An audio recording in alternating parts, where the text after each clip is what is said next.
Hey guys, tonight we begin with a question that's often forgotten amid the chaos of tanks, trenches and total war. What did World War II soldiers actually eat? From American K rations to German ersatz bread, Soviet cabbage soup to Japanese rice balls, tonight we're peeling back the layers of history, one can of corned beef at a time. So before you get comfortable, take a moment to like the video and subscribe, but only if you genuinely enjoy what I do here. And let me know in the comments where you're tuning in from and what time it is for you. It's always fascinating to see who's joining us from around the world. Now, dim the lights, maybe turn on a fan for that soft background hum, and let's ease into tonight's journey together. Before a single shot was fired, before tanks rumbled across Europe or planes screamed overhead, every army faced one universal, unglamorous challenge: feeding its soldiers without killing them in the process. Let's be honest. When we think of World War II, we imagine battles, bravery, and black and white newsreels. Rarely do we stop to ask the really gritty questions like, did that guy storming Normandy have breakfast? And if so, what on earth was it? Spoiler, it wasn't pancakes. Feeding millions of men across continents wasn't just a culinary experiment. It was a logistical nightmare with a side of dysentery. Rations had to be portable, non-perishable, cheap, and preferably not make you cry after eating them. Flavour was a distant fifth priority, somewhere between won't explode if dropped and doesn't attract rats. Different nations approached the problem in different ways. The Americans tried to science their way to sustenance, producing little boxes of optimism called K rations. The Germans, early in the war, sent troops out with hearty meat and rye, then eventually replaced it all with something resembling punishment in a can. The British clung to tea like it was holding the empire together. It probably was. The Soviets boiled cabbage like it was a sacred tradition. And the Japanese, well, they were expected to travel light and fight hard, sometimes on just rice balls and hope. Food wasn't just fuel, it was morale. A hot meal could lift spirits. A cold tin of greasy corned beef could crush them. Some soldiers developed fondness for their rations. Others swore they'd never eat a cracker again. Many dreamed not of glory or victory, but of butter, bread, and anything that didn't come wrapped in brown paper. And while generals debated strategy in war rooms, privates in foxholes were bartering chocolate for cigarettes and praying the guy next to them didn't snore through mess call. So tonight, we're not talking about battles won or borders redrawn. We're talking about spam, crackers, powdered eggs, and the real war, between soldiers and the strange, suspicious contents of their ration tins. Because if there's one universal truth about war, it's that everyone has to eat, even if the food fights back. All right, you're a US soldier in World War II. You've marched 10 miles, been shot at 6 times, and haven't seen a flush toilet in weeks. Your stomach is making sounds that could qualify as artillery. What do you get? The K ration. A compact, calorie-packed cardboard miracle designed by people who clearly hadn't eaten one themselves. Let's break it down. The K ration came in 3 boxes: breakfast, lunch, and dinner. They were about the size of a small brick, and sometimes felt like one. Each box contained just enough food to technically qualify as nutrition, while emotionally preparing you for combat via culinary disappointment. Breakfast kicked off strong. A can of ham and eggs, which was neither hammy nor eggy. The texture? Think Spam meets drywall. Toss in rock-hard crackers, instant coffee, powdered lemonade. Why? A couple of sticks of gum, 4 cigarettes, because nothing says balanced breakfast like a Marlboro. And best of all, 1 single sheet of toilet paper. Just one. Make it count. Lunch was not better. You might get cheese spread with more chemicals than cheese, another stack of jaw-shattering biscuits, and a chocolate bar so dense it could double as tank armour. No spoon? No problem. You'd use your knife, a stick, or blind rage to scoop it out. Dinner was meat and beans, which looked like a crime scene in a can.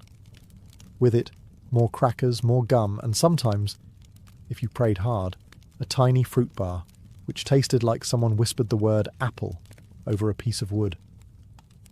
Despite their taste, K rations were nutritional marvels. Roughly 3,000 calories a day, packed with protein, fat, sugar, and just enough flavour to ensure you didn't accidentally enjoy it. Troops often swapped components like prison traders. Cigarettes for chocolate, cheese for crackers, anything to dodge the ham-egg trauma. But every now and then, you'd find a Hershey bar. Real chocolate. Real comfort. For one bite, you weren't in the mud. You were back home. That alone made the rest of the ration worth tolerating. So yes, the K ration was dry, weirdly square, and kind of tasted like war. But in the end, it was the fuel that helped win a global conflict, one questionable meat product at a time. If the K ration was the Army's idea of a meal, then the D ration was their idea of a survival threat disguised as dessert. The D ration looked like a chocolate bar, came wrapped like a chocolate bar, and was issued to soldiers as a chocolate bar. But that's where the similarities ended, because this wasn't your sweet little Hershey's Kiss. No, the D ration was engineered in coordination with the US Army to do three things. 1. Not melt. 2. Last forever. And 3. Taste like absolute despair. It was roughly the size of a deck of cards and dense enough to stop a bullet. In fact, some soldiers swore it had, whether in their packs or their intestines. The ingredients were technically food: chocolate, sugar, oat flour, and a little cocoa fat. The result? A brown brick that could double as a bludgeon or emergency building material. Why was it made this way? Because it had to survive the tropics, deserts, and frozen tundras without turning into goo. And the military specifically requested it be unappetizing, so soldiers wouldn't eat it unless they were actually starving. Mission accomplished. The bar was so hard that biting into it without softening it first could lead to dental emergencies. Some guys tried grating it into hot water. Others just stared at it in confusion. A few, legend says, used it to hammer tent stakes. But hey, it had calories. About 600 per bar, which could keep a man alive through a day of combat. Barely. If you were trapped behind enemy lines, or stuck in a foxhole with nothing but your rifle and bad decisions, the D ration might just save your life. Emotionally, not so much. To the Army's credit, they did eventually realise feeding troops chocolate that doubled as masonry was not great for morale. Later iterations of the D ration got slightly softer and vaguely more edible. But the damage was done. Soldiers remembered the original bar with the same fondness one remembers dental surgery. So next time you hear someone say, "Chocolate makes everything better," remember the D ration, the bar that proved them wrong. If the K ration was survival food, and the D ration was edible punishment, then the field kitchen was a soldier's only shot at eating something warm, recognisable, and only mildly soul-crushing. Field kitchens, also known as rolling misery carts, were mobile food units pulled behind trucks or horses. They were the military's attempt at fine dining on the go, and by fine, we mean not cold and in a can. These kitchens churned out industrial-sized vats of stew, beans, gravy-like substances, and enough coffee to power an infantry division through a mild existential crisis. Meals were served cafeteria-style. You'd line up with your trusty mess kit, a metal tray that looked like it belonged in a science experiment, and shuffle forward, praying the guy ahead didn't take the last ladle of something vaguely meat-coloured. The food was ladled out with military precision. One scoop for you, one suspicious stare, and on to the next, private. The menu? It depended on where you were. In Europe you might get creamed chipped beef on toast, affectionately and permanently renamed by the troops as SOS, or stuff on a shingle, though most used a less polite S word. In the Pacific, you were lucky if it wasn't just rice and hot dog fragments swimming in broth. Coffee, though, was sacred. It was strong, bitter, and brewed in quantities large enough to reanimate the dead. Soldiers drank it hot, cold, black, or with powdered milk, as long as it kept them awake and angry. The best part of the field kitchen experience? The smell. It meant food was coming. The worst part? everything else. Your food was served outdoors, often in rain, snow, or the kind of mud that had its own ecosystem. You sat on rocks, helmets, or the ground.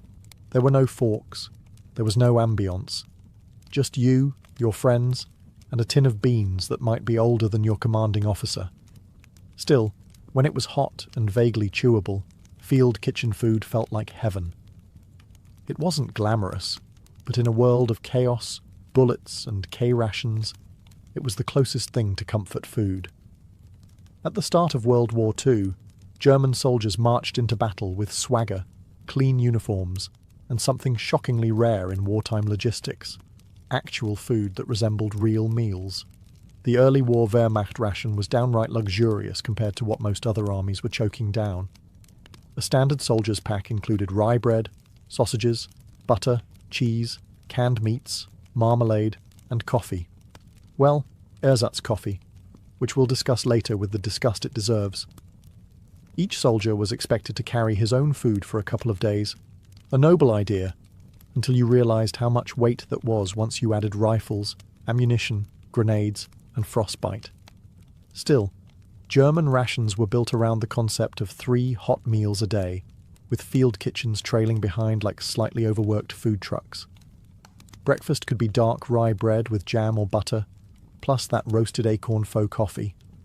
Lunch? Tinned meat, cheese, and maybe a boiled potato or 3. Dinner, if you were lucky and not actively being shelled, might be soup or stew made from whatever was still moving that morning. Sausage, especially Mettwurst and Leberwurst, was a staple. It was easy to transport, packed with protein, and vaguely comforting. Also, incredibly smelly in a sealed tin, which made every trench a blend of iron, sweat, and spicy pork aroma. And of course, Germans had bread. Good bread, real bread.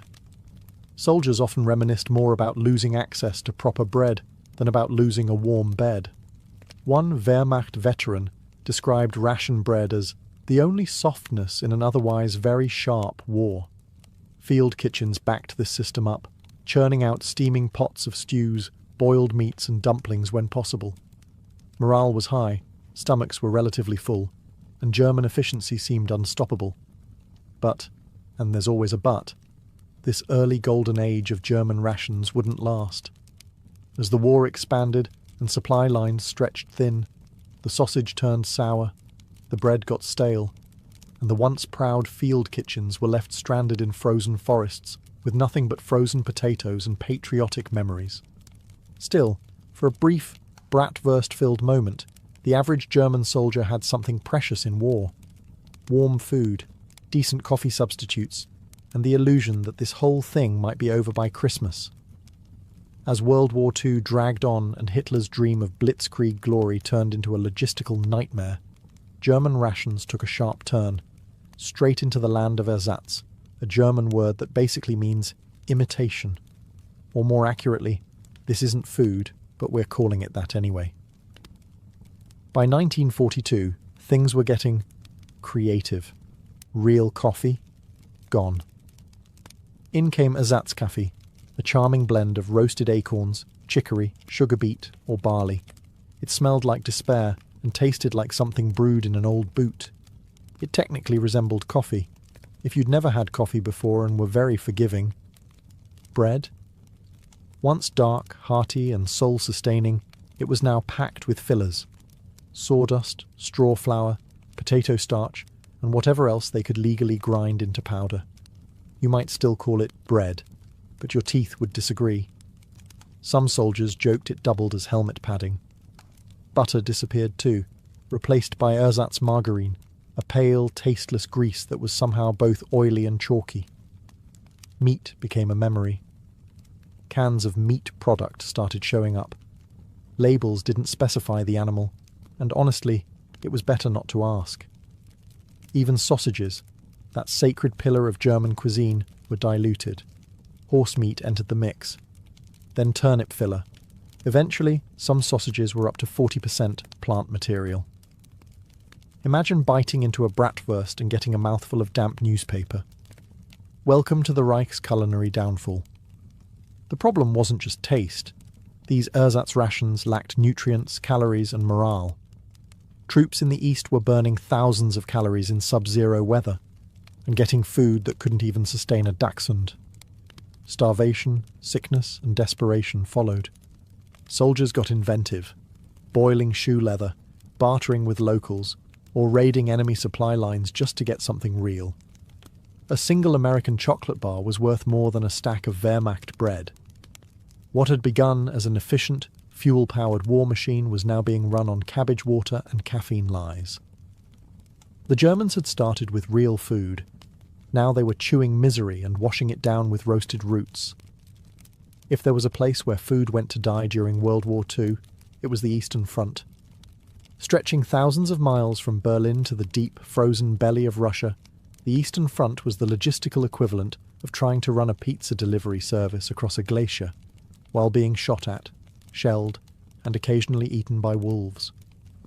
German soldiers, who once feasted on sausage and rye, found themselves crouched in snowdrifts, with frozen fingers and empty stomachs. Rations shrank, supply lines collapsed, and morale thawed faster than the soup, which is to say, not at all. Let's talk about that soup. Meal on the Eastern Front often meant hot water with a few potato peels if you were lucky. If you weren't, it was just water, frozen solid by the time it got to you. Bread? It arrived mouldy or not at all. Meat? Rumour only.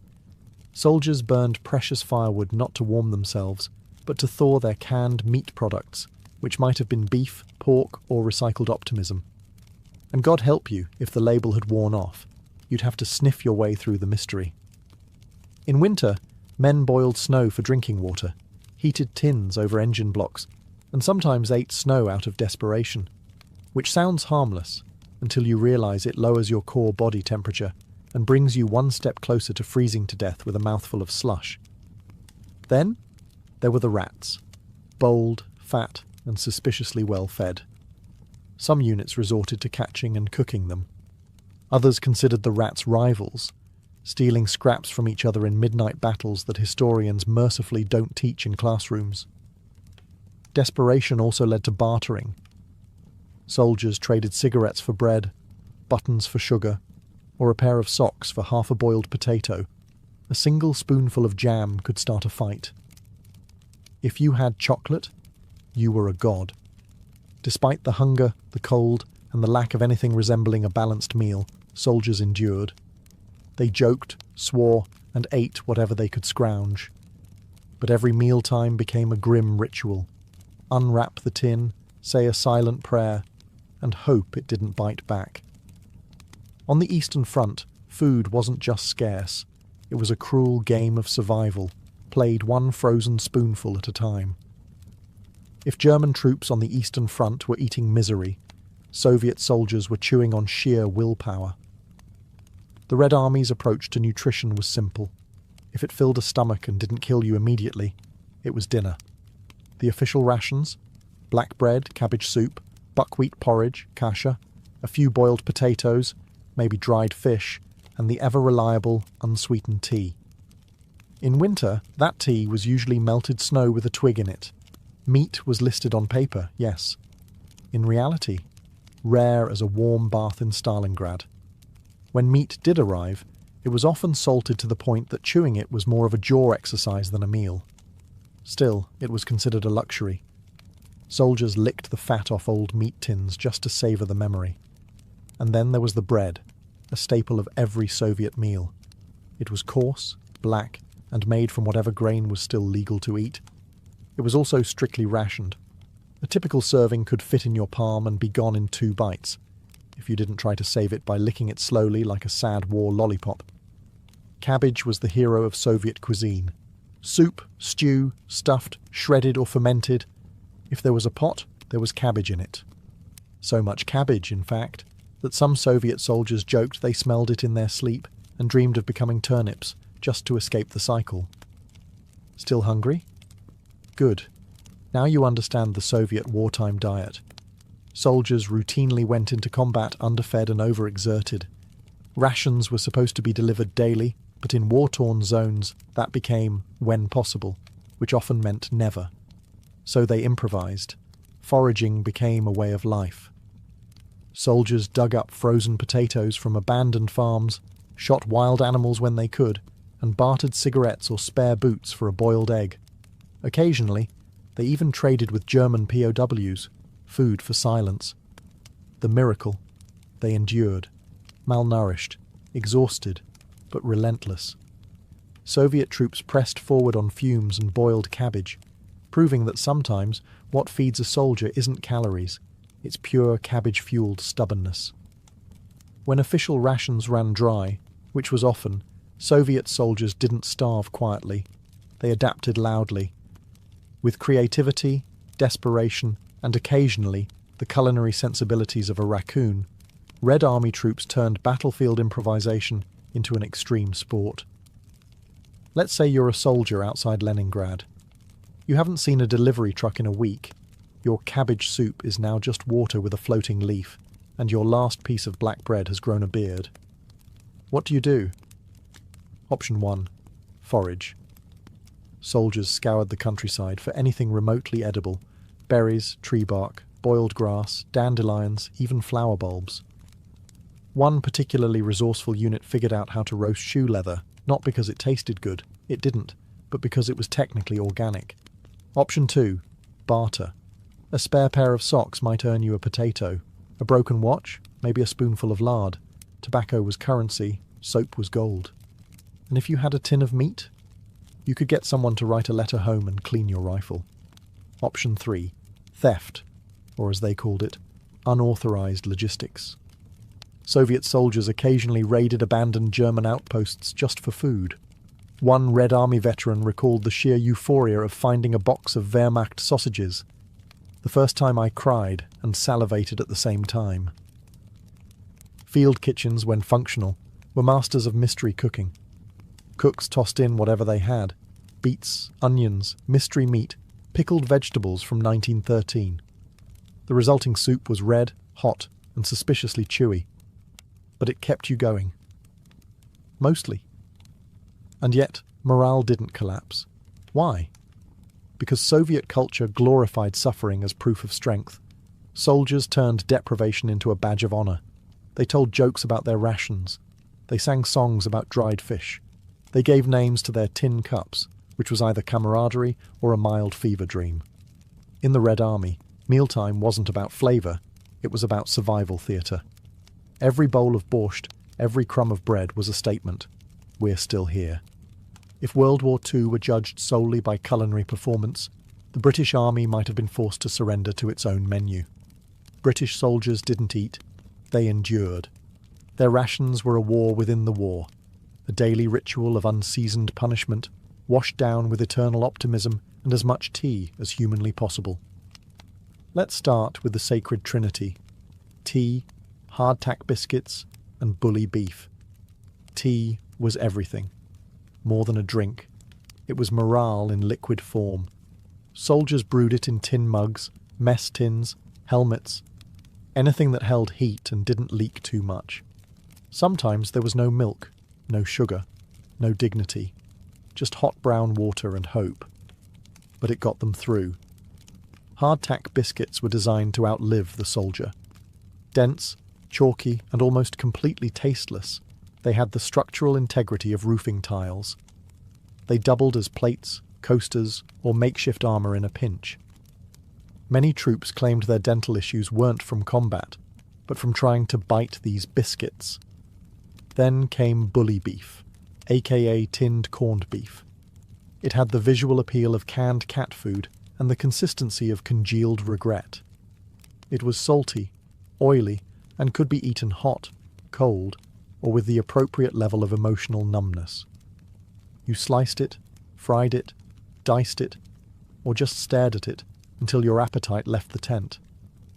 Also included in the standard ration: powdered eggs, which somehow tasted nothing like eggs, tinned jam, which could glue your jaw shut, and a smattering of oatmeal, chocolate, and dried fruits, all of which arrived in tins that took a crowbar and a prayer to open. The British Army didn't pretend its food was good. It pretended it was sufficient, and in fairness, it kept soldiers alive, barely. Field kitchens could sometimes provide stews, stewed prunes, and the occasional surprise. A real egg, a slice of bread, or something not immediately depressing. But no matter the food, there was always tea. Shells could fall, trucks could explode, but if there was hot water, there was a brew. And in that mug, steaming in a muddy trench, was Britain's greatest ration of all: stubbornness in a cup.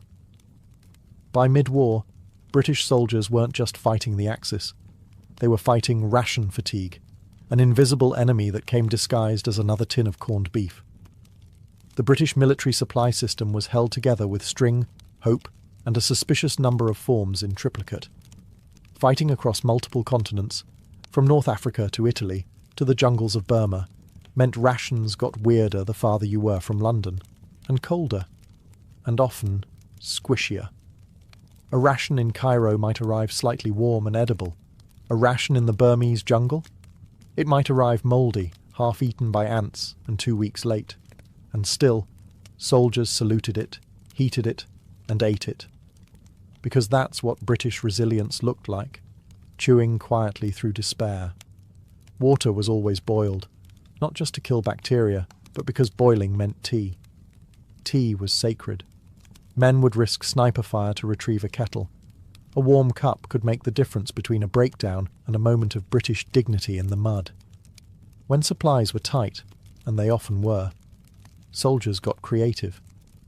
They rehydrated powdered milk into tea whitener, spread jam on hardtack with bayonets, and seasoned meat with sarcasm.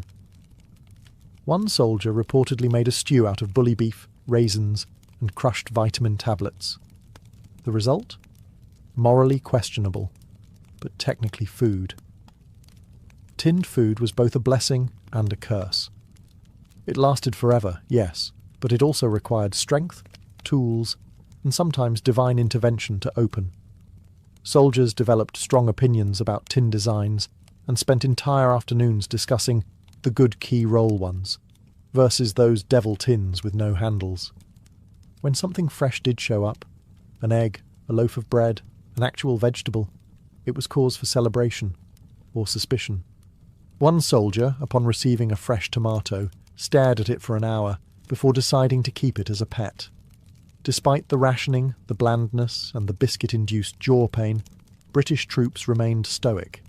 They grumbled with dignity, made jokes about their own digestion, and above all, kept calm and carried on, preferably with tea. If the American soldier had rations, the German had organisation, and the Brit had tea, the Japanese soldier had rice, and a terrifying capacity for suffering. The Imperial Japanese Army was built on endurance. Soldiers were taught that self-denial was noble, and that hunger was part of their duty, which was convenient because most of them were perpetually starving. The standard Japanese field ration wasn't so much a meal as it was a polite suggestion. A typical pack contained white rice, barley, dried fish, pickled plums, umeboshi, soy sauce concentrate, and maybe a few hard candies. It was compact, culturally familiar, and, in the field, utterly insufficient. At first, troops set out with multi-day rations wrapped in wax paper or stored in bento-style metal tins. It looked neat, organised, thought out. And then they got to the jungle. In places like New Guinea, Burma, and Guadalcanal, the humidity turned rice into mouldy goo, rats ate through supplies, and fish went bad faster than your hopes of victory. To make matters worse, Japan's military logistics were, generously speaking, a disaster. Supply lines were stretched, bombed, blocked, or forgot to exist altogether. Many units went days, even weeks, with barely a handful of rice to split between them. Soldiers foraged, raided villages, or ate jungle plants whose nutritional value ranged from slightly helpful to hallucinate then collapse. In more desperate cases, they hunted lizards, insects, or even rats. One soldier claimed they made a soup out of boiled grass and boot leather to keep the stomach from shouting. To their credit, or perhaps horror, Japanese troops rarely complained. They believed hardship was honourable. Starving, glorious, Barefoot, inspirational, rice infested with weevils, added protein. There was, occasionally, miso paste or powdered green tea. These were prized and hoarded like wartime treasure. A teaspoon of tea could lift spirits. A pinch of salt could bring someone to tears. But overall, calories were low, suffering was high, and morale often came from sheer cultural discipline rather than what passed for a meal. The Japanese soldier wasn't just underfed, he was trained to be okay with it, and somehow many of them kept fighting. Not because of what was in their bellies, but because of what was in their minds. The jungles of the Pacific looked lush and green in the distance, like a tropical paradise, assuming you ignored the disease, the leeches, and the smell of slow death. But for soldiers on both sides, especially the Japanese, the jungle wasn't a source of food. It was a leafy green death trap with humidity and attitude. Supply lines in the Pacific were notoriously unstable. Tropical storms, naval blockades, enemy ambushes, all conspired to make every delivery of rice, beans, or saltfish an act of divine luck. And when the food didn't come, the jungle was not your friend. Many Japanese units found themselves cut off from resupply for weeks. Soldiers had to rely on the land, which would have been fine if the land had any idea what they were doing.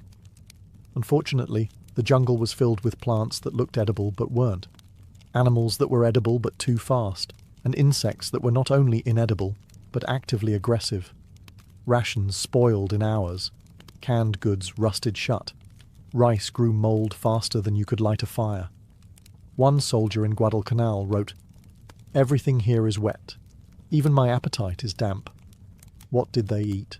When lucky, boiled roots, wild fruit, frogs, or jungle fowl, if they could catch it. When unlucky, tree bark, shoe leather, rotting palm stems, or water flavoured with desperation. Stories exist of soldiers boiling the same handful of rice 3 times to extract every last shred of sustenance. Others fermented what was left into a starchy, half-dead porridge known only as jungle glue.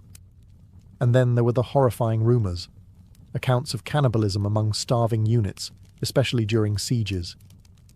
It wasn't widespread, but it did happen. Men driven to the edge by war, isolation, and the shrieking emptiness of their stomachs. If anything can strip away the romanticism of the Pacific theatre, it's that grim little footnote. Disease followed closely behind starvation. Malaria, dysentery, dengue fever, all worsened by malnutrition. Soldiers dropped not from bullets, but from hunger and infection, slowly and invisibly. The jungle didn't care who you fought for. It didn't feed you. It didn't shelter you. It just waited for you to get tired, and then it ate you. War may destroy cities, but it also unlocks the culinary creativity of very hungry, very desperate people with bayonets and a single can of Spam. Across every front, soldiers didn't just eat rations, they negotiated with them. They bartered, swapped, stretched, crushed, fried, and sometimes worshipped the better parts. Food was fuel, but it was also a form of entertainment, and occasionally a mad science experiment. In American foxholes, GIs turned K-ration crackers into improvised pancakes, mixing them with powdered eggs and coffee creamer, then frying the result over a small fire. The final product tasted like despair, but warm despair, which was at least comforting. Canned cheese, melted into an oily paste over hot beans to create trench fondue. Spam, sliced, pan-fried, and stacked between biscuits to make the world's saddest sandwich. Even chewing gum found new uses, sealing leaky canteens or bribing a guy with an extra cigarette. British soldiers, armed with their indestructible hardtack and mystical jars of jam, made jam-butty sandwiches by smashing 2 biscuits together with jam until their teeth gave up. One squad in North Africa famously mixed bully beef with dried fruit and called it Desert Delight. Another named their nightly stew Stuff, because no one could identify what was in it anymore, including the cook.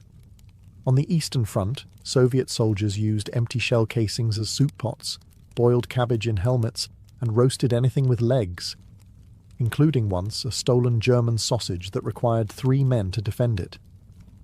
Even the Japanese, with limited supplies, found ways to repurpose leftovers. Rice was refried with pickled vegetables to create onigiri-style cakes, and dried seaweed was hoarded for flavouring water when nothing else remained. These weren't gourmet meals. They were acts of wartime alchemy. Field improvisation turned boredom into morale, turned not enough into this'll do, and made a lot of food slightly less terrifying. Because when you're stuck in a trench, jungle, or ruined farmhouse, your mess kit becomes your kitchen. Your bayonet becomes a spatula. And your meal? A miracle that you survived long enough to eat it. Long after the guns fell silent, long after uniforms were packed away and medals boxed in drawers, one thing stayed with veterans of World War II: the food. Or more precisely, the memory of the food. For many soldiers, rations were more than just sustenance. They were the backdrop to trauma, camaraderie, grief, boredom, and hope. A bite of bully beef could conjure a foxhole in France. A whiff of cabbage soup brought back the frozen trenches outside Stalingrad. A can of Spam wasn't just meat, it was a moment in time. Some remembered their meals with dark humour. American vets would joke about choking down a D ration like it owed them money. British troops swapped stories of trying to trade hardtack biscuits with locals, only to be laughed at.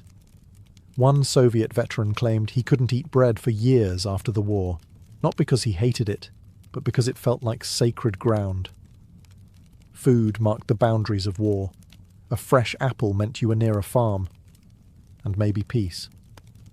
A hot stew from a field kitchen meant you weren't dying that day. Even bad coffee meant someone cared enough to boil water. Then there were the care packages, those precious morale-boosting gifts from home.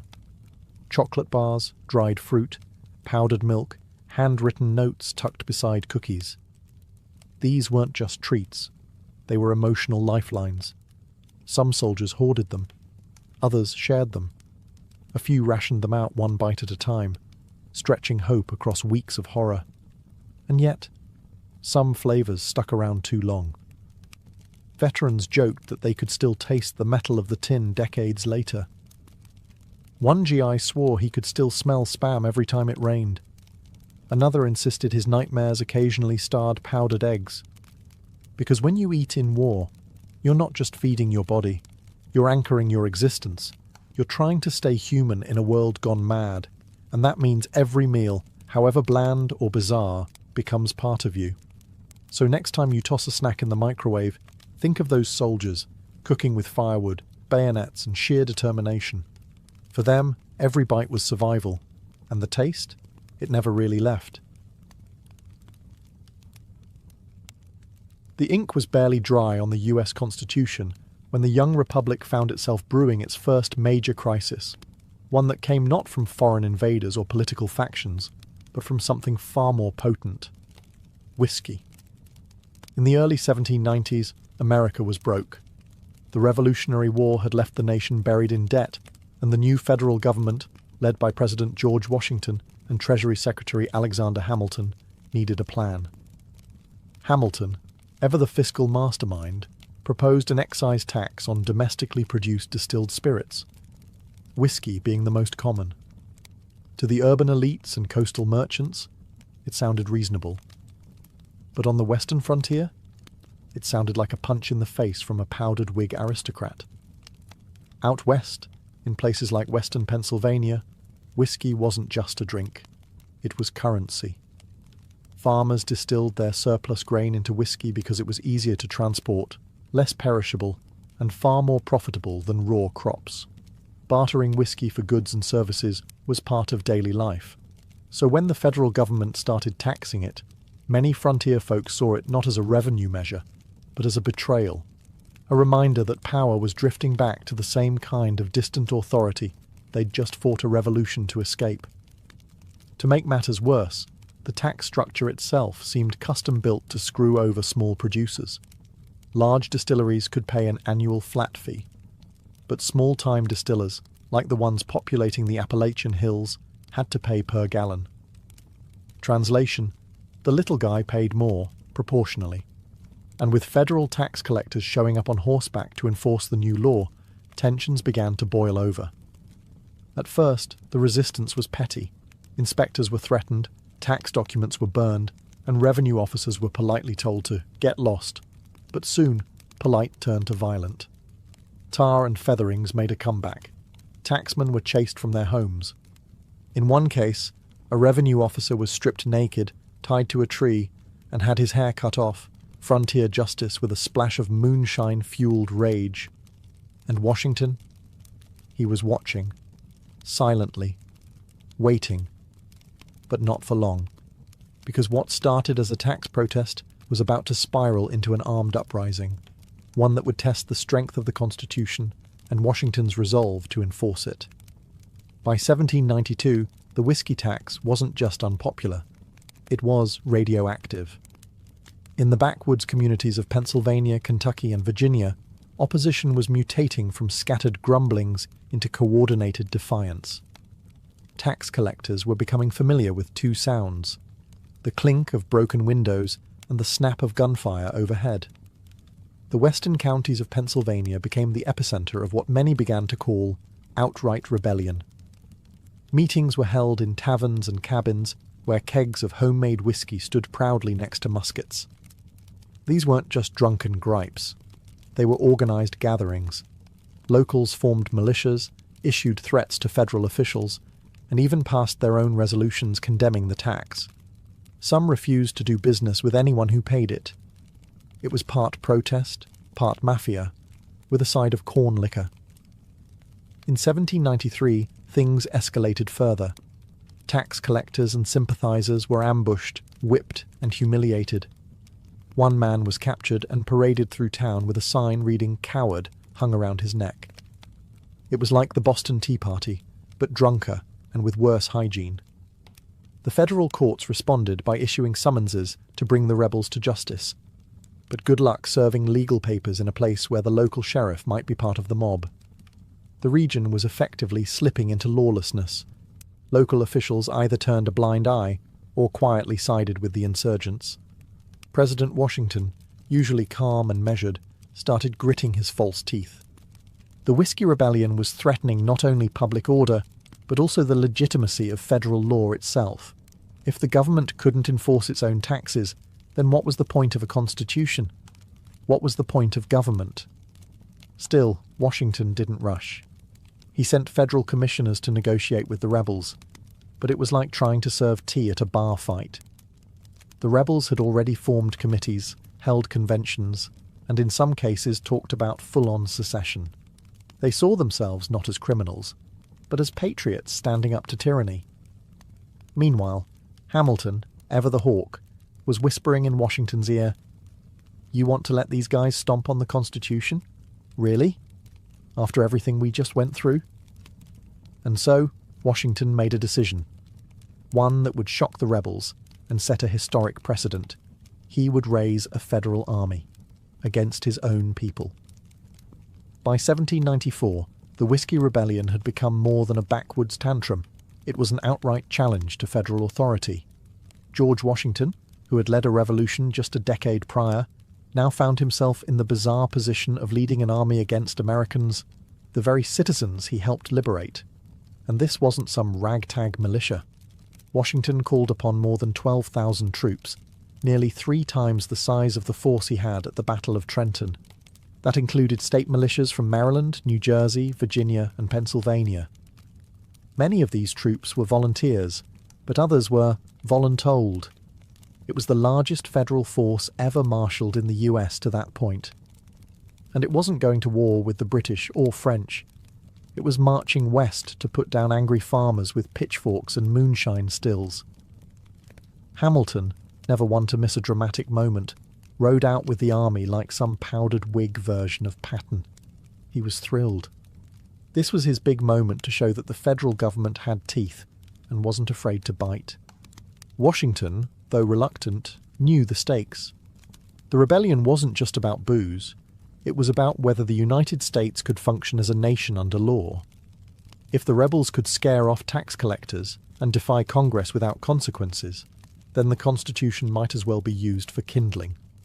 So, for the first and only time in American history, a sitting president led troops in the field. Imagine the scene. The most famous man in America, astride a horse, riding westward through the Allegheny Mountains, not to inspire revolution, but to crush one. His presence sent a chilling message. Rebellion would be met not with pamphlets, but with bayonets. When the army approached the heart of rebel territory in western Pennsylvania, the response was disappointing. The rebels, who had talked big in taverns and torched a few tacksmen's houses, suddenly remembered they had chores to do. Most of the ringleaders vanished. Others fled into the woods or took the I don't know nothing about nothing defense. There would be no great battle, no climactic showdown. The army had marched hundreds of miles to confront a rebellion that fizzled like flat cider. But Washington's message was loud and clear. The federal government was no joke. With the rebellion smothered before a single shot was fired in return, the soldiers turned around and headed home, and so did George Washington. But now came the mop-up. Arrests, trials and justice, federal style. A handful of rebel leaders were captured, though leaders might be generous. Many of the more radical agitators had slipped away into the wilderness. What remained were a few unlucky men who got caught by bad timing or bad hiding spots. 20 were eventually brought to Philadelphia to stand trial for treason. The trials, however, didn't unfold like Hamilton might have dreamed. Evidence was spotty. Witnesses were afraid to testify. And the jury, composed of their fellow Pennsylvanians, wasn't exactly keen on throwing their neighbours into a noose. In the end, only 2 men were convicted of treason, and even that verdict came with a side of scepticism. These weren't dangerous warlords. They were poor farmers who had made poor decisions, and Washington, no stranger to rebellion himself, chose mercy over vengeance. In a move that stunned some and reassured others, he pardoned both men. His message? Yes, the government would enforce the law, but it would not become a tyrant in the process. This act of clemency turned out to be as important as the show of force itself. Washington had demonstrated strength, but he also showed restraint. The federal government wasn't going to crush people under its heel like a monarchy might have. Instead, it would lead by law, tempered with justice. Meanwhile, Hamilton grumbled. He wanted more heads to roll, metaphorically, if not literally. He saw the rebellion as proof that the common folk couldn't be trusted with too much freedom, especially not with whiskey involved. But Washington understood the deeper game. Legitimacy didn't come from cracking skulls. It came from showing that the new republic could balance authority with compassion. The rebellion was over, but the precedent it set would echo for generations. The US had passed its first real test of federal authority, and it didn't collapse into chaos. Still, questions remained. Would future presidents use the same logic? Would mercy always follow power? And most of all, was this the end of frontier rebellion? Or just the beginning? The guns were holstered, the rebels pardoned, and the whiskey stills quietly resumed bubbling in the hills. But politically, the Whiskey Rebellion left a hangover that would last for years. The event had proven that the federal government had the power to enforce its laws, but it also lit the fuse on deep political divisions that were already smouldering beneath the surface. At the heart of the conflict were 2 opposing visions of America. On one side stood Alexander Hamilton and the Federalists, lovers of order, commerce, strong central government, and powdered Whigs that could stop a bullet. They saw the rebellion as proof that the unruly countryside needed firm management. On the other side were the Jeffersonian Republicans, who didn't trust centralized power one bit. They believed in the yeoman farmer, local control, and resisting the kind of government overreach they'd fought a revolution to escape. To them, the federal response to the Whiskey Rebellion wasn't a heroic act of law enforcement. It was overkill. Sending 12,000 troops after some farmers with barrels of corn mash felt like stomping on a fly with a cannon. Thomas Jefferson, then serving as Washington's vice president, didn't hold back his opinions. Privately, he referred to the federal march as a monarchical adventure. He believed that Washington's show of force only pushed the common man further away from the government, and straight into the arms of the Republican cause. And indeed, in the aftermath of the rebellion, something curious happened. The Republican Party began to gain traction. Out on the frontier, where distrust of federal authority had been fermented like whiskey itself, support for Jefferson's ideals surged. These weren't just drunk and angry farmers anymore. They were voters, and they were angry about being treated like a bunch of criminals for refusing a tax they could barely afford. The rebellion had failed militarily, but it succeeded in galvanizing anti-federalist sentiment. It helped accelerate the formation of the first true political parties in America, sharpening the divide between those who wanted a strong centralized state and those who wanted the states to call their own shots. So, while no war had broken out, a new kind of battle had begun. One fought not with muskets and torches, but with ballots, speeches, and ideology. At its core, the Whiskey Rebellion wasn't just about booze. It was about power and class resentment. To the small farmers of western Pennsylvania and beyond, the whiskey tax was more than an annoying expense. It was a symbol of everything they feared about the new federal government. That it would be run by elites for elites, at the expense of the working poor. Most of the rebellion's participants weren't outlaws. They were veterans of the Revolutionary War, men who had fought and bled for a republic they now felt was turning its back on them. They returned from battlefields to discover that the very government they helped establish was now squeezing them dry, all while cozying up to Eastern bankers and merchants. It was like fighting a lion, only to come home and get kicked by the house cat. To make matters worse, many frontier folk felt deliberately excluded from political participation. Representation was lopsided. Their voices were drowned out by wealthier urban politicians who had no idea what life was like west of the Appalachians. Add to that a tax that disproportionately punished small producers, and the whole thing smelled less like economic policy and more like class warfare, with the stink of whiskey. There was also the matter of how the law was enforced. Wealthier distillers could afford lawyers, paperwork, and the annual flat fee. The poor guy with 1 still and 6 barrels of mash? He got a federal marshal and a potential prison sentence. The optics were terrible, and the anger was real. In this way, the rebellion was an early warning sign. Class tension wasn't going to disappear just because America had a constitution. If anything, the struggle between wealthy power centers and rural working communities was baked into the cake. The Whiskey Rebellion was just the first slice. Interestingly, some of the most radical rebels even adopted the language of the French Revolution, which was happening around the same time. They spoke of liberty, tyranny, and the rights of man. To Washington and Hamilton, that kind of rhetoric was terrifying. The last thing they wanted was a Paris-style bloodbath spilling into the Ohio Valley. But to the whiskey rebels, those words weren't dangerous. They were a promise, one they felt had already been broken. George Washington's decision to personally lead troops into western Pennsylvania was as bold as it was risky. At the time, many Americans saw the presidency as a somewhat distant, almost ceremonial role, a sort of executive moderator for a government still figuring itself out. But with this march, Washington shattered that image. He was no passive figurehead. He was an active enforcer of federal power. For Washington, the Whiskey Rebellion was a test, not just of law and order, but of the very legitimacy of the federal system. He had helped design the Constitution, and now he was putting it to work. If he failed, if he allowed violence and intimidation to override legislation, the whole project might unravel.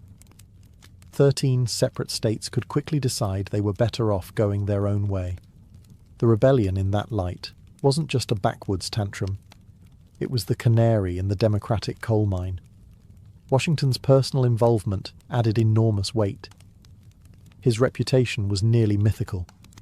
He was the father of his country, a man revered by veterans, respected by citizens, and feared by enemies. When word spread that Washington himself was riding west, many rebels melted into the landscape. Some couldn't believe it. Washington was the hero of liberty. Now he was marching on citizens over whiskey. But the gamble paid off. Washington didn't need to fire a single shot to win. His presence alone restored order, and he knew when to stop. Once the rebellion dissolved, he withdrew. He didn't occupy the region, didn't punish the masses, didn't turn it into a show trial. He just reminded everyone, firmly, that the law was not optional. Yet not everyone applauded. Some, especially in the Jeffersonian camp, accused Washington of using military force to silence legitimate political dissent. They painted the march as an overreaction, a flex of executive muscle that could have turned ugly fast. Even some Federalists worried. What precedent had just been set? Still, the rebellion's swift collapse allowed Washington to exit the presidency on a high note. He had enforced the law without becoming a tyrant. He had shown strength without cruelty. But quietly, Washington understood. This wouldn't be the last time America's unity would be tested. And next time, the outcome might not be so bloodless. Although the Whiskey Rebellion ended with barely a whimper, its echoes rippled far and wide, politically, legally, and culturally. In hindsight, this dusty conflict over distilled grain was one of the most important constitutional stress tests in US history. First, it set a critical precedent. The federal government had the right and the ability to enforce its laws, even in the face of violent opposition. Before this, the Constitution had been more theory than reality. The Articles of Confederation had shown how weak and toothless a decentralized government could be, and now the Constitution, with Washington's boots on the ground, flexed its newfound muscles. But with that power came a lingering fear. Many Americans, especially in rural areas, began to see the federal government not as a representative of their will, but as a distant, eastern elite that didn't understand or care about frontier life. The very same people who had once cheered the revolution now whispered about oppression from Philadelphia and New York instead of London. Culturally, the Whiskey Rebellion became legend in the Appalachian Hills. Stories were passed down of brave distillers standing up to federal agents. Some were exaggerated, some romanticized, but all carried the same message. Government doesn't always have your back. And if you want something done, sometimes it takes more than a vote. It takes a still, a rifle, and a few angry neighbors. Meanwhile, in Washington, D.C., a new capital being planned during the rebellion's aftermath, lawmakers were taking notes. Future leaders would reference the Whiskey Rebellion every time civil unrest threatened the balance of the Republic. Was this the model? A rapid show of force followed by clemency? Or a dangerous precedent of executive overreach? And then there was the whiskey itself. Ironically, despite the rebellion's failure, the tax never worked. It was expensive to enforce, widely evaded, and politically poisonous. By the early 1800s, under Jefferson's presidency, it was quietly repealed. The rebels lost the battle, but in some twisted way, they'd won the war of public opinion. The frontier didn't forget. Neither did the government. And future presidents would face their own rebellions, both large and small, with the ghost of 1794 riding just behind them, reminding them that order is fragile, and that the Republic is always one barrel away from boiling over. The Whiskey Rebellion may seem like a curious footnote today, a quirky chapter in the early American story, but its legacy remains surprisingly alive, swirling like vapor off a still, influencing everything from presidential power to rural resistance. For one, it showed the American people that the Constitution wasn't just parchment and promises, it had muscle. This was the first time the federal government enforced a domestic law with troops, and the fact that it did so under the personal leadership of George Washington gave it historical gravity. Every president since has inherited that precedent. Lincoln, Eisenhower, even recent presidents deploying the National Guard during domestic unrest, all trace a faint line back to 1794 and a president on horseback. The rebellion also injected lasting skepticism into the heart of American politics. Frontier distrust of centralized government became a core part of US political identity. It didn't matter that the rebellion failed. It proved to millions that distant elites could and would flex their power when it suited them. That spirit of rural defiance? You can still hear it in anti-tax protests, states' rights arguments, and the deep American love of local control. In short, the rebellion planted seeds of resistance that never quite died out. They just fermented. Whiskey itself, believe it or not, also reaped a strange legacy. Far from being demonized, it became a symbol of independence and grit. The very substance that sparked a rebellion is now toasted in bars as a proud American tradition. In fact, the American whiskey industry, especially bourbon and rye, wears its rebellious roots like a badge of honor.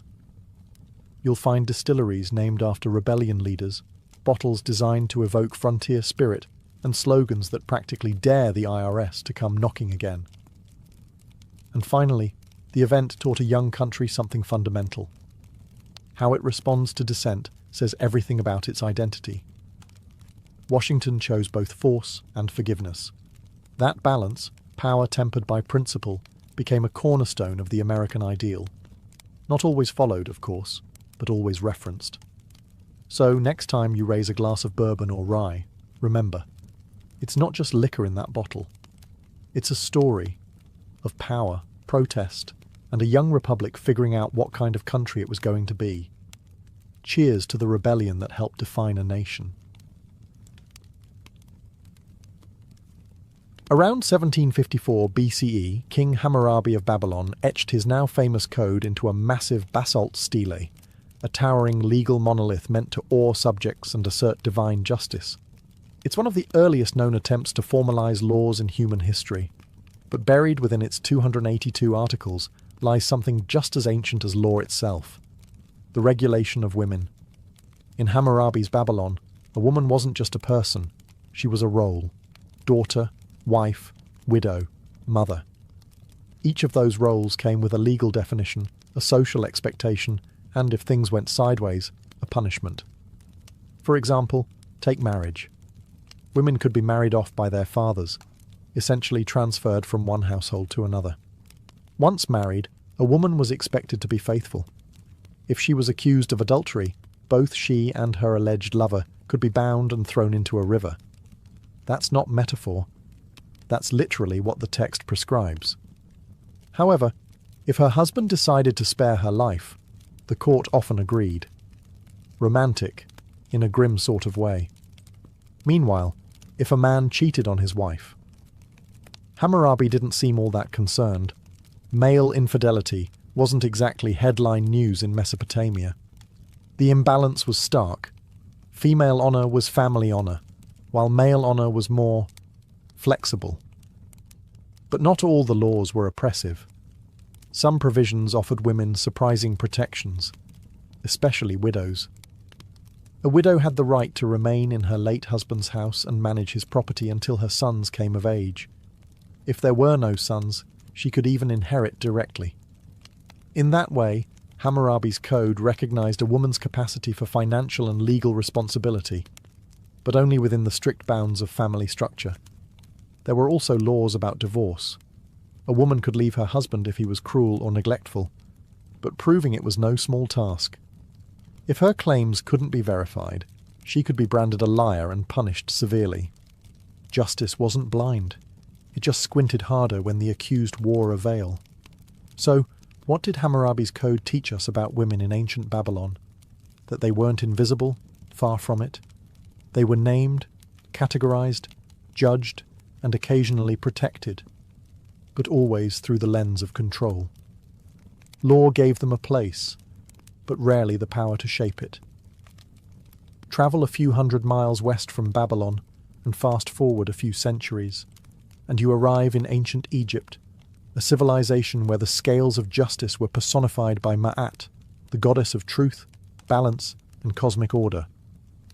And unlike many of their neighbours, the Egyptians had a surprisingly progressive view, at least on paper, when it came to women's legal rights.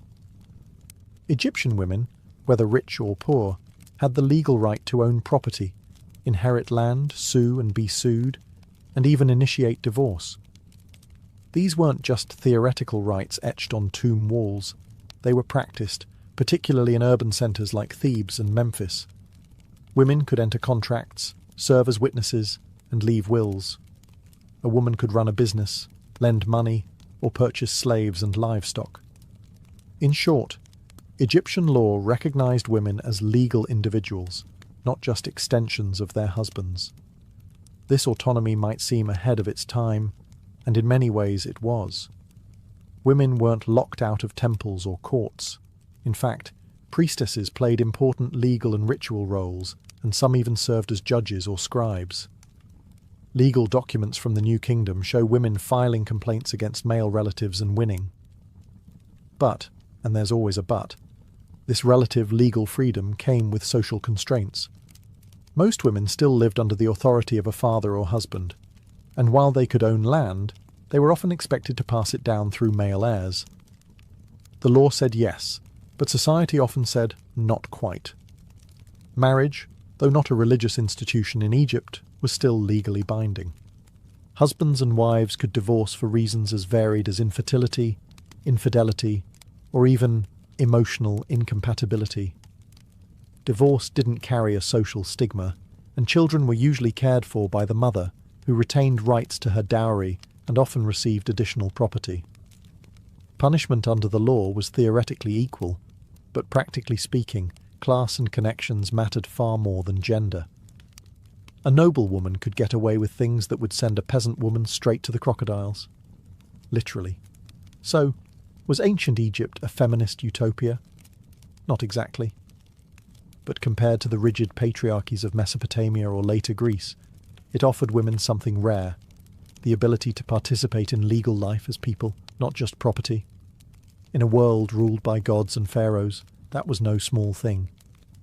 In ancient India, the legal world of women was governed by Dharma, the moral and social order at the heart of Hindu philosophy. Codified in texts like the Manusmriti, Laws of Manu, this framework offered a deeply hierarchical and duty-driven system, where women were honoured, protected, and respected, so long as they stayed in their place. The Manusmriti, compiled sometime between 200 BCE and 200 CE, had a lot to say about women, much of it contradictory. On one page, it declared that, where women are honoured, the gods rejoice. On another, it warned that a woman must never be independent. The tone swung between reverence and restriction, between divine praise and domestic captivity. Women were legally bound to male guardians throughout their lives: father during childhood, husband during marriage, and sons during widowhood. This triad of male control wasn't just cultural, it was encoded into law. Autonomy was not the ideal, obedience was. Marriage laws were especially rigid. A woman's primary duty was to marry, bear sons, and serve her husband faithfully. Widow remarriage was generally frowned upon, or outright banned, depending on the caste and period. Sati, the infamous practice where widows were expected to throw themselves onto their husband's funeral pyre, was not universally enforced, but found moral validation in some legal and religious texts. The Manusmriti didn't command it, but it also didn't condemn it.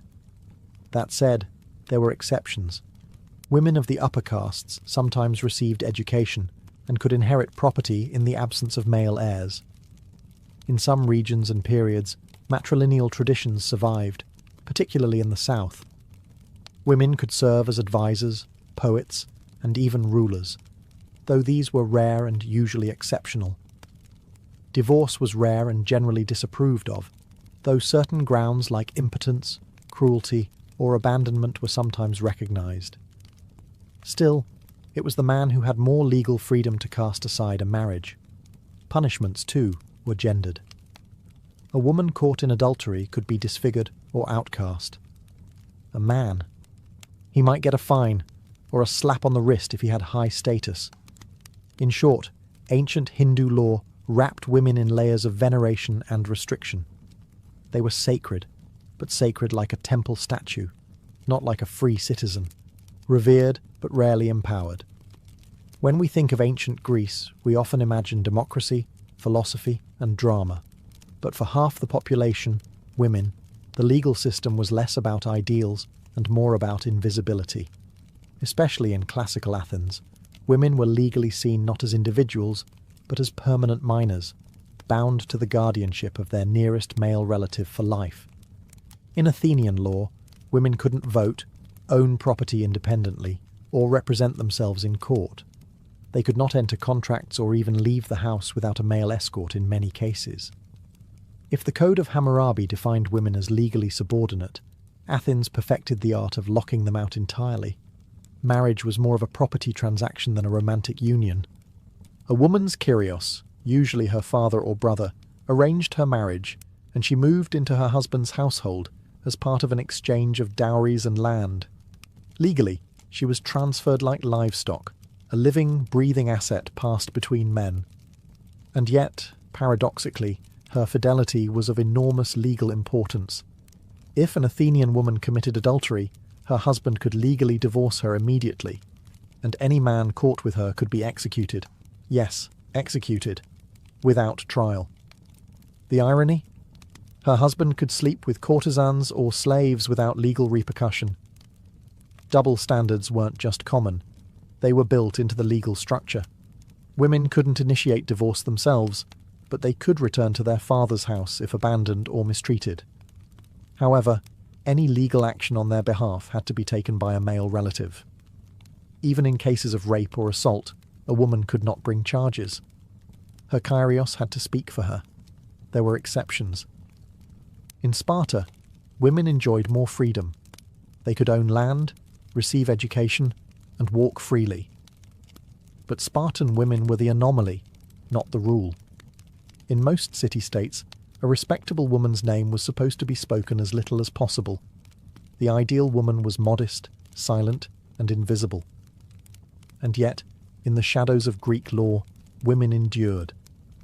They raised generations, managed households, and in some rare cases, wielded influence from behind the veil of legality. But officially, they weren't citizens. They were shadows in a system that prized logic and liberty, for men only. In the world of ancient Rome, the law was a powerful instrument, and like everything else Roman, it was deeply structured, hierarchical, and pragmatic. Roman women weren't equal citizens by any stretch, but compared to their Greek counterparts, they occupied a slightly more visible and legally complex space within society. At birth, a Roman woman fell under the patria potestas, or the absolute authority of her father. Upon marriage, that authority could either transfer to her husband, manus marriage, or remain with her natal family, sine manu marriage. The latter became increasingly common over time and allowed married women to retain legal ties to their original household, and even manage property independently in some cases. This shift opened the door for women, especially widows or wealthy daughters, to own estates, manage businesses, and draft contracts. While women could not vote or hold office, they could sue in court, often with a male sponsor, act as guardians, and accumulate wealth. Still, Roman law drew a firm line around female behaviour.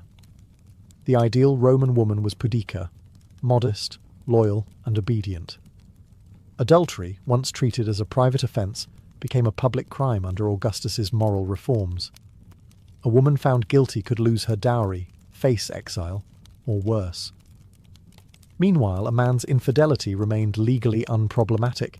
Again, patriarchy rarely missed a chance to double down. However, unique roles offered exceptions. Vestals, the virgin priestesses of Vesta, were the only women legally free from male guardianship.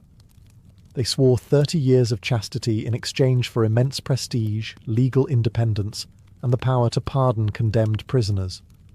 But a broken vow of chastity meant being buried alive. Divine authority came with cruel consequences. Roman matrons, respectable married women of the upper classes, held significant social power. They influenced politics through family connections, arranged marriages, and even public mourning rituals. The legal system acknowledged their status through protections for property and legal mechanisms like tutela, a type of male guardianship that, by the imperial period, was often symbolic. So, while Roman women lived within a legal cage, the bars were spaced just far enough apart to allow movement, especially for those born into wealth and prestige. They were constrained, yes, but never entirely silenced. In ancient Hebrew society, law wasn't merely a civic structure, it was divine instruction. Found in the Torah and later interpreted by rabbis, these religious legal texts created a framework that governed every aspect of life, including the roles, rights, and restrictions placed on women. And like many ancient systems, the law both elevated and limited them. At the heart of Hebrew law was the family unit, with women expected to serve as the moral and spiritual backbone of the household, but always under male authority. Fathers arranged marriages. Husbands were heads of households. Sons inherited land. Daughters, by contrast, were expected to marry out and bring a dowry with them, often with no inheritance rights unless there were no sons. However, women were far from voiceless. The ketubah, a marriage contract, gave them legal security in the form of promised financial support and spelled out responsibilities in marriage. If a man failed to provide food, clothing, or intimacy, a woman could seek divorce, a rare provision in the ancient world. But she couldn't initiate it directly. A rabbinic court or her male kin had to advocate on her behalf. Adultery laws were starkly unequal. A married woman caught with another man could be stoned to death, according to Deuteronomic law. A man caught with a married woman, same punishment. But if the woman was unmarried or a slave, the rules became murkier, usually resulting in fines or marriage, depending on the social status involved. In cases of rape, the law demanded a fine and marriage to the victim, an outcome that modern readers understandably find deeply problematic. Ritual purity laws also played a massive role in how women were legally perceived. During menstruation or childbirth, women were considered ritually impure and were temporarily restricted from religious life and physical contact. These laws reinforced ideas of female otherness, not necessarily as sinful, but as symbolically set apart. And yet, the Hebrew Bible is full of strong, legally significant women. Deborah the judge, Ruth the Moabite widow who navigates the inheritance system, and Esther, who bends royal law to save her people. These women were rare, but their presence reveals that the law wasn't always airtight, and that boldness, wisdom, and faith could sometimes make space where the law had closed a door. The Achaemenid Empire, founded by Cyrus the Great in the 6th century BCE, ruled over a vast, diverse population, from Babylonians and Egyptians to Greeks and Medes. And in that sprawling empire, Persian law operated with a level of tolerance and pragmatism uncommon in many ancient societies. This legal flexibility extended, in interesting ways, to women. While Persian law wasn't codified in a single monument like Hammurabi's Code, administrative records, court documents, and inscriptions reveal that women, especially elite women, had considerable legal presence. In particular, Persian royal and noble women were among the most autonomous in the ancient world. In the royal court, women like Atossa, daughter of Cyrus the Great and mother of Xerxes, wielded immense influence. She controlled vast estates, issued commands to administrators, and appeared in imperial inscriptions, not as decorative figures, but as landowners and power players.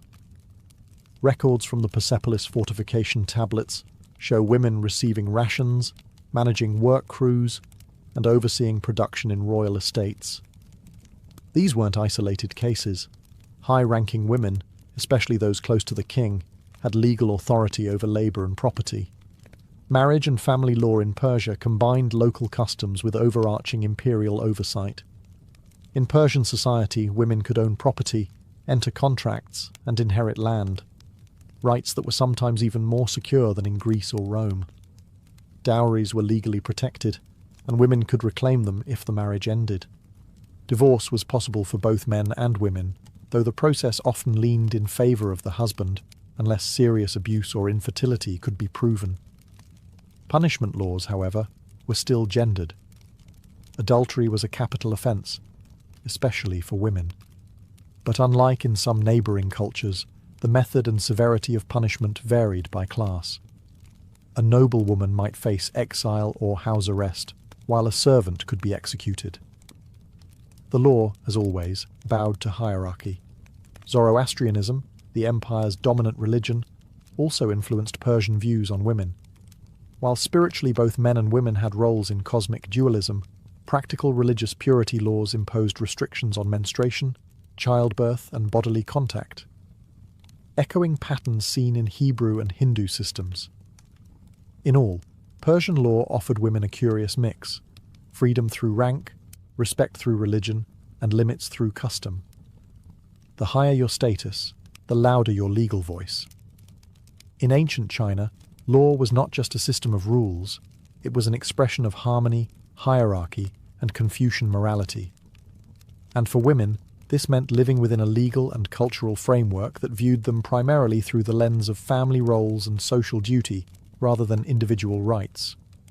The earliest codified Chinese laws appear during the Zhou dynasty, but it was under the Han dynasty, 206 BCE, 220 CE, that legal structures began to crystallize alongside Confucian ideology. Confucian teachings emphasized the three obediences.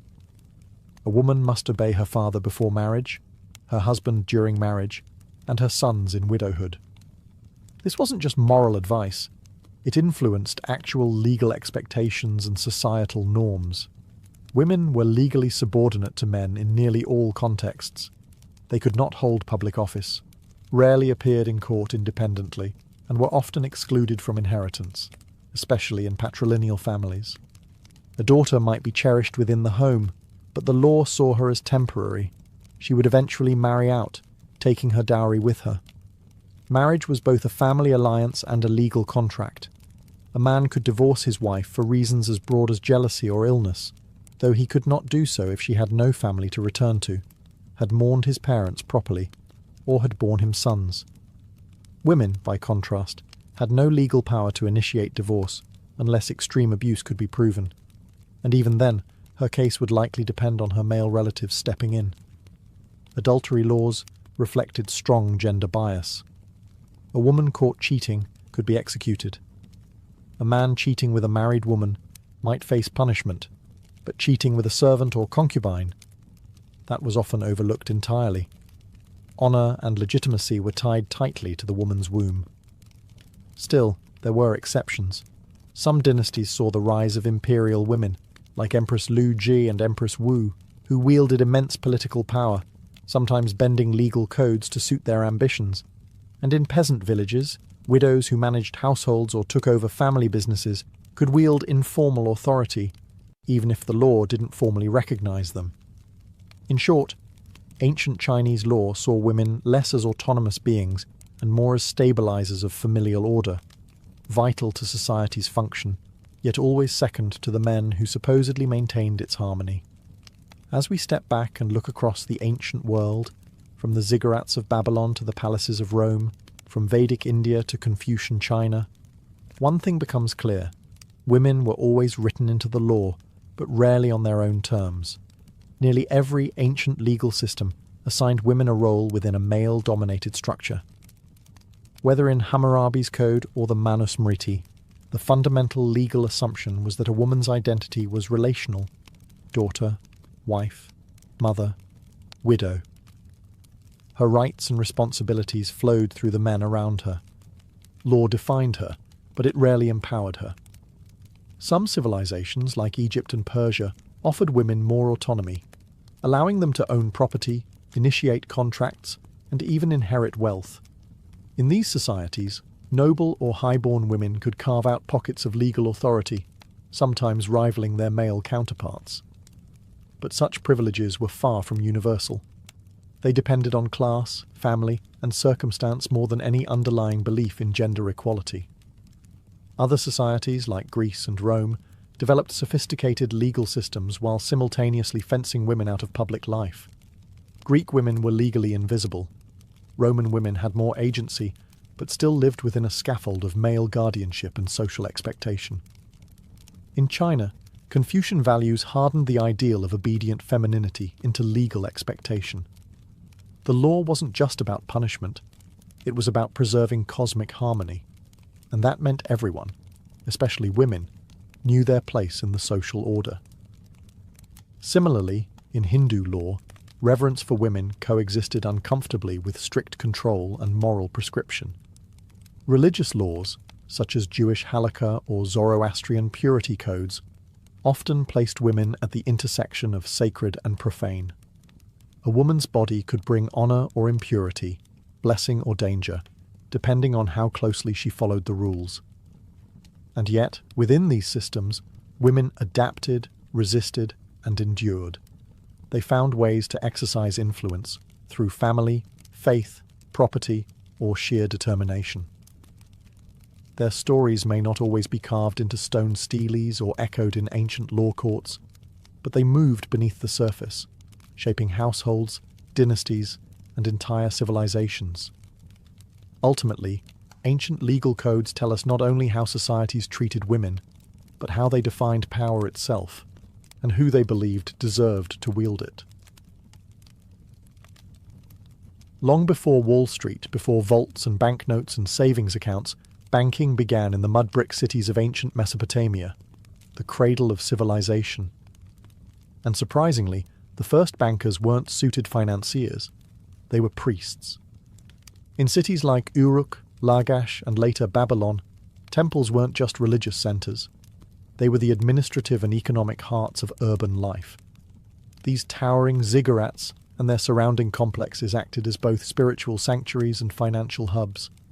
Farmers and merchants didn't just come to pray, they came to deposit grain, receive loans, and settle debts. Why temples? Because they were the most stable, trusted institutions. The gods didn't run off with your money, and the priesthood had an army of scribes to keep meticulous records.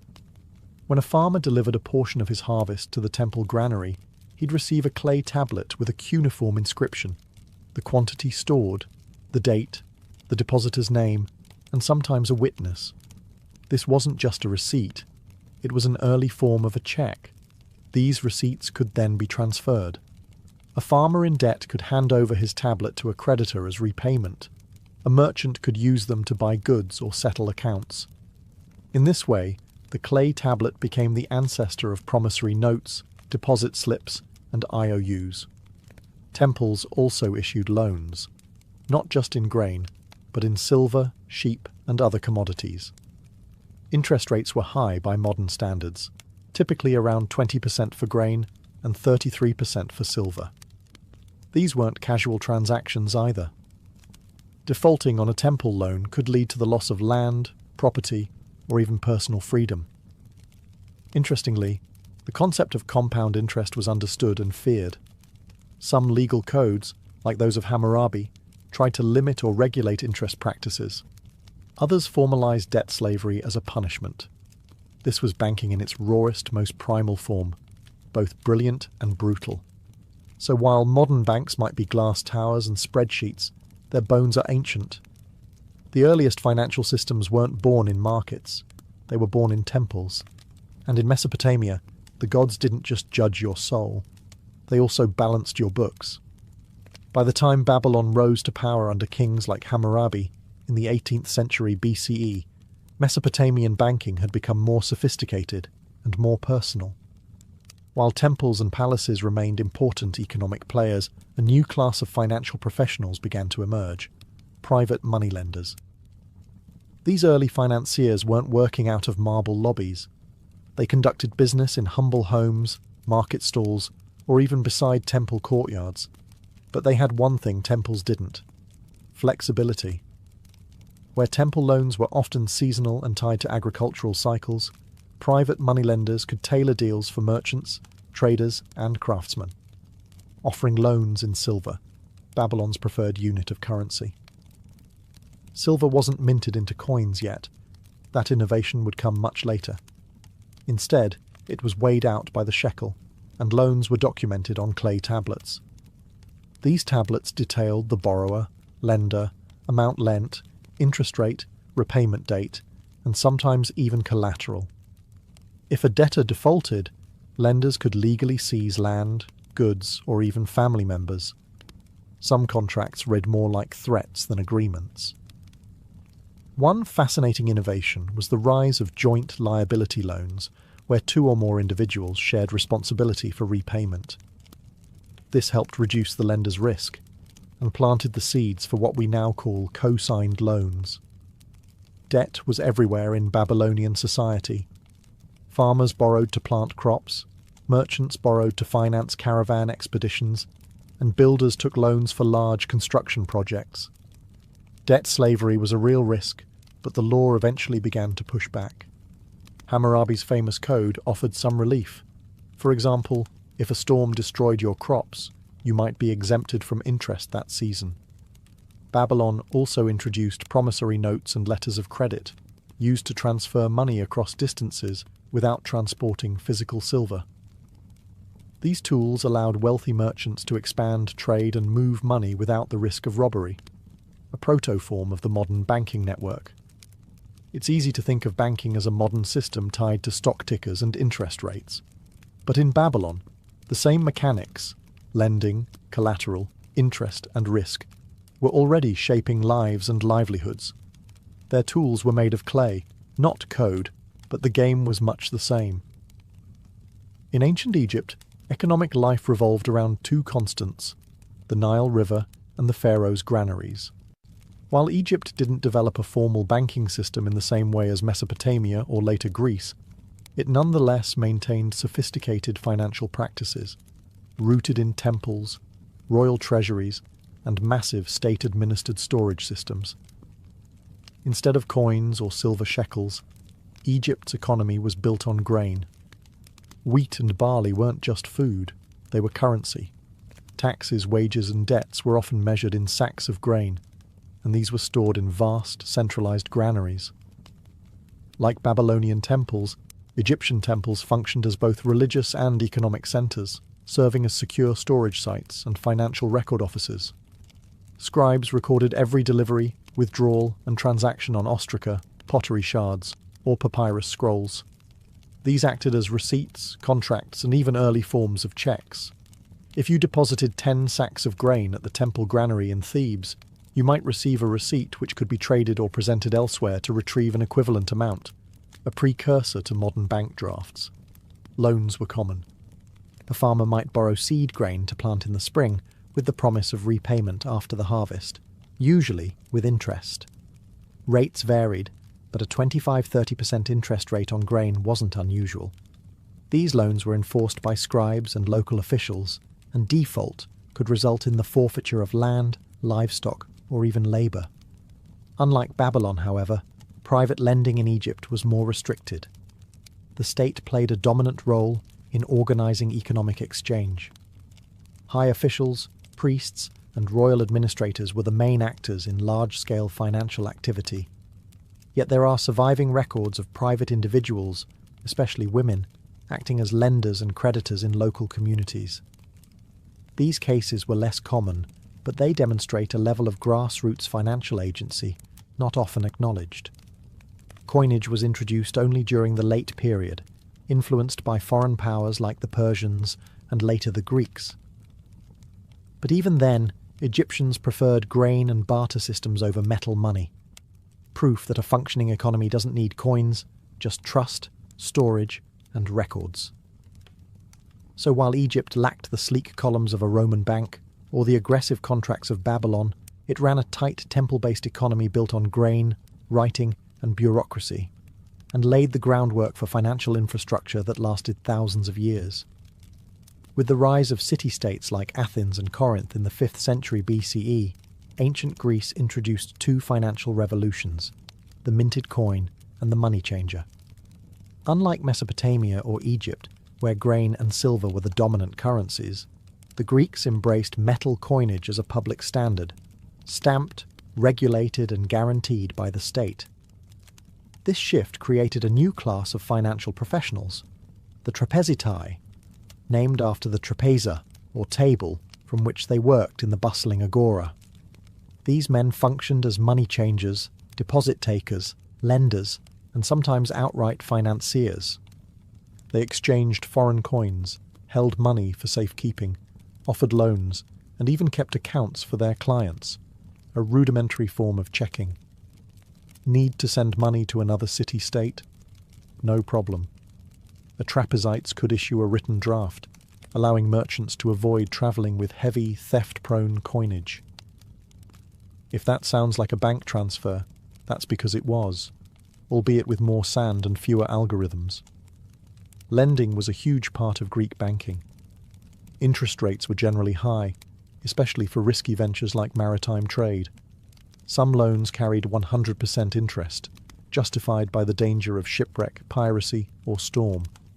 These were backed by maritime contracts, which included details of the cargo, route, repayment, and collateral.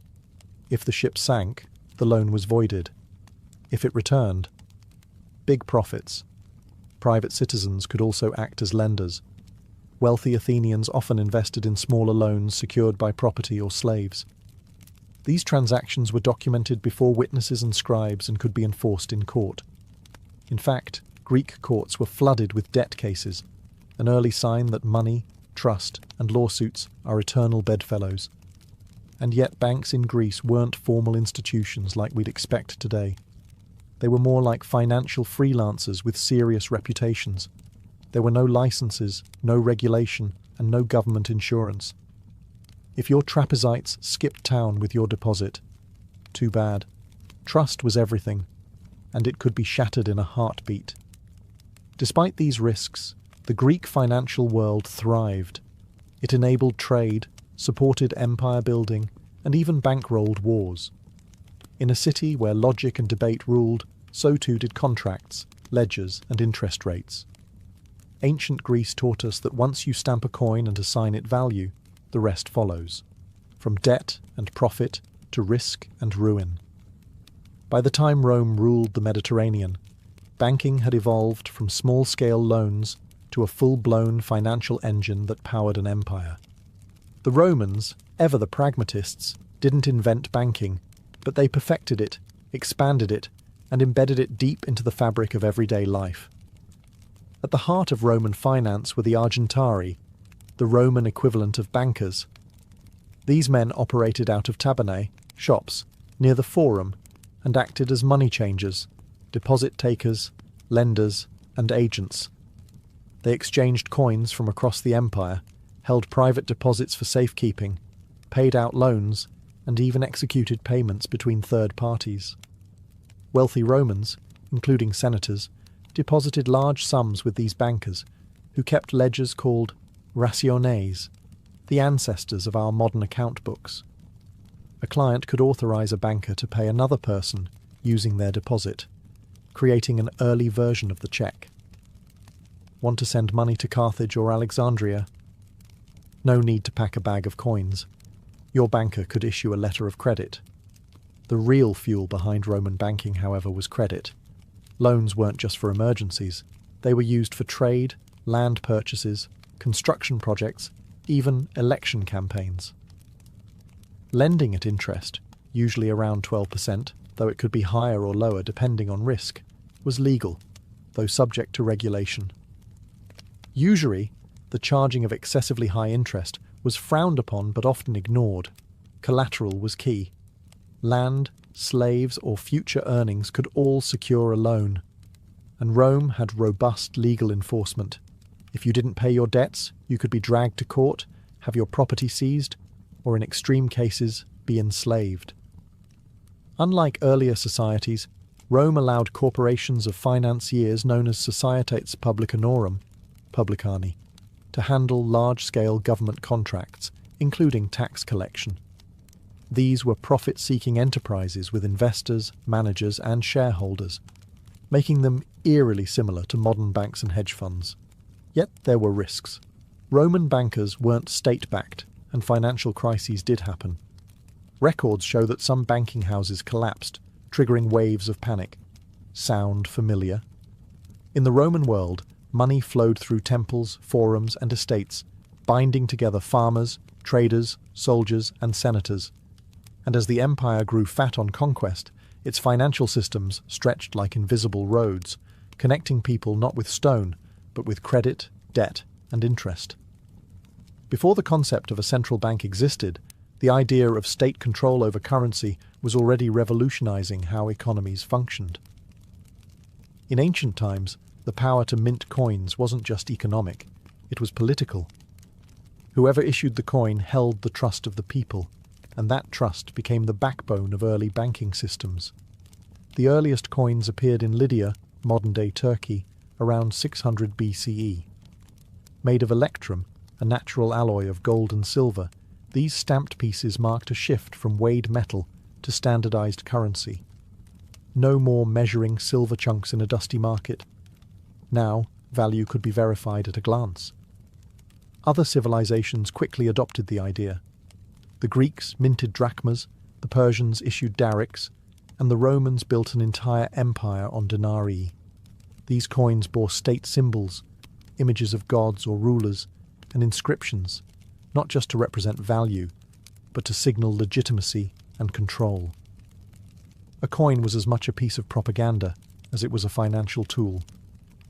With state-backed coinage came new financial behaviors. Hoards of coins were stored in temples, households, and merchant treasuries. Lending became easier and more portable. Coins could circulate quickly across city-states, and with uniform weights and metal content, traders could move goods across borders with confidence. In turn, early bankers, from Mesopotamian lenders to Roman argentari, adapted to this new certainty. They no longer needed to test weights or purity as frequently. Instead, they tracked coins by type, year, and issuer. This consistency reduced transaction friction, expanded trade routes, and made loans more predictable. Coinage also played a role in inflation and monetary policy, albeit in crude forms. Rulers could debase coins by mixing cheaper metals into the mix, stretching the treasury, but undermining trust. Roman emperors famously did this to pay their armies, triggering cycles of devaluation and economic instability. Still, the idea stuck. Currency backed by a state, stamped with its symbol and guaranteed in value. This concept laid the groundwork for everything from medieval gold coins to modern fiat money. In a way, each ancient coin was more than just a piece of metal. It was a promise, a contract, and a tool of empire. It told you not only how much something was worth, but who had the power to decide. In the ancient world, the line between faith and finance was often thin, if it existed at all. Temples didn't just serve the gods. They also served as the earliest safe deposit boxes, banks, and loan offices. Why? Because people trusted the gods far more than they trusted kings, merchants, or wandering moneylenders. Take Delphi, for instance. The sanctuary of Apollo wasn't just a religious destination, it was a financial powerhouse. City-states stored war funds there, wealthy individuals deposited fortunes, and treasuries were built within temple precincts. Religious centers like Delos, Ephesus, and Jerusalem also acted as de facto banks, offering security, prestige, and scribes who kept careful records. A vault under divine watch was seen as safer than any home or fortress. These temples played several financial roles. They held deposits, issued loans, and in some cases even collected interest. In Mesopotamia, as early as the 3rd millennium BCE, temple priests oversaw lending systems where borrowers repaid with grain or silver. In Egypt, temple granaries stored wealth, issued receipts, and facilitated trade. In Greece and Rome, temples frequently held public funds, safeguarded spoils of war, and underwrote construction and festivals, all under the sacred seal of a deity. And temples weren't just passive vaults. They actively lent money. In Athens, for example, the Temple of Athena on the Acropolis loaned silver to the state at interest to fund major public works. Gods, apparently, were patient creditors. Religion also provided the ethical framework for finance. Ancient Hebrew law, for instance, prohibited charging interest to fellow Israelites, but allowed it for foreigners, a moral boundary that blended spiritual identity with economic policy. Hindu Dharma texts laid out rules for fair lending, debt repayment, and even the spiritual consequences of financial misconduct. Of course, these systems weren't without flaws. Temples could be looted in wartime, clerics could be corrupt.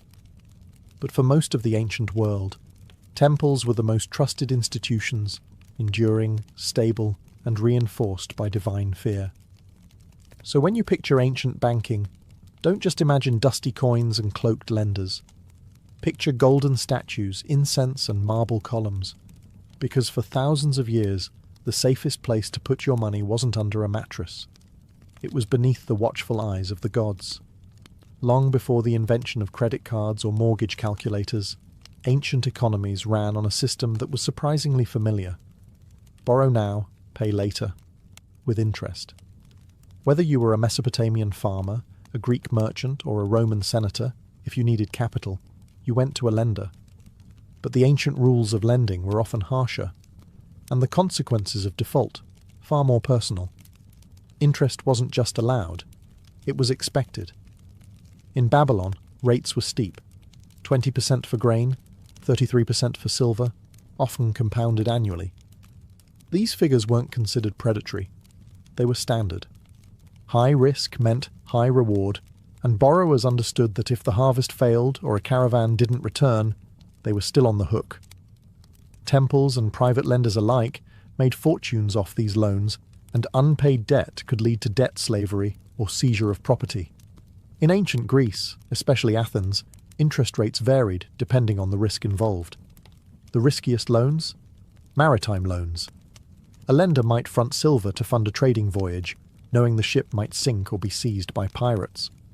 To offset the risk, rates could soar to 100% or more. But if the ship returned safely, both merchant and lender could make a killing. The Romans added legal muscle to these arrangements. Loan contracts were written, witnessed and sealed. Collateral, land, goods, slaves, was recorded in detail. Miss a payment? Your creditor could take you to court, seize your property, or in rare cases, force you into bonded labour. Roman law set a 12% interest cap, but loopholes and exemptions made that number flexible, especially during times of economic stress. Despite the risk, borrowing was common. Farmers borrowed seed, merchants borrowed to buy goods, politicians borrowed to fund their campaigns. Lending greased the gears of ancient economies. And default was an accepted hazard. And yes, fraud and manipulation were part of the game. Lenders sometimes demanded bribes or added administrative fees. Borrowers could lie about collateral or disappear entirely. Without credit scores or banking regulations, trust and reputation were everything.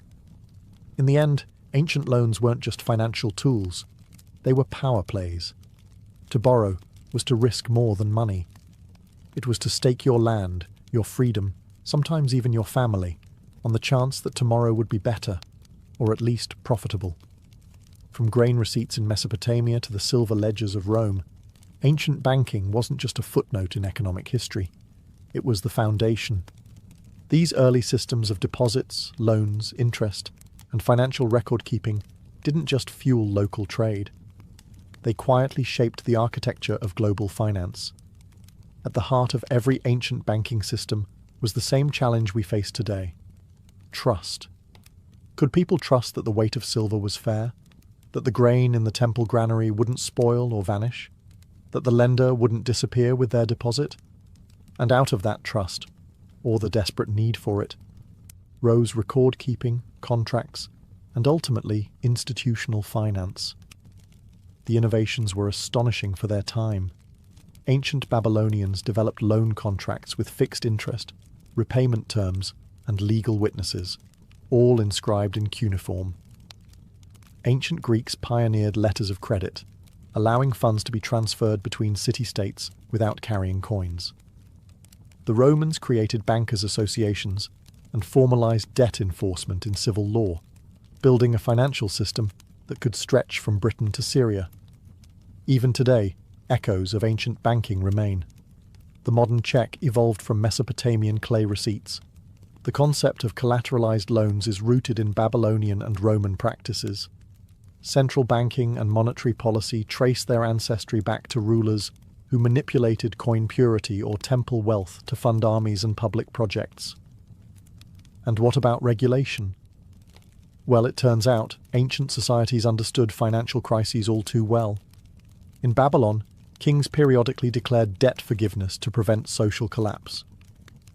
Roman emperors sometimes imposed interest caps to curb predatory lending. These weren't just economic decisions. They were political acts aimed at keeping society balanced and stable. But perhaps the greatest legacy of ancient banking is the realization that finance is not new. The tools have changed. Clay tablets became spreadsheets, silver shekels became digital currencies. But the fundamental human behaviors remain: risk, ambition, trust, fear, and the hope of gain. The next time you log into your bank app or swipe a credit card, remember, you're not doing anything new. You're participating in a system that began with scribes in temples, coins stamped by kings, and farmers betting their harvest on a better season. And it all began with a simple idea. Sometimes, to build the future, you have to borrow from it.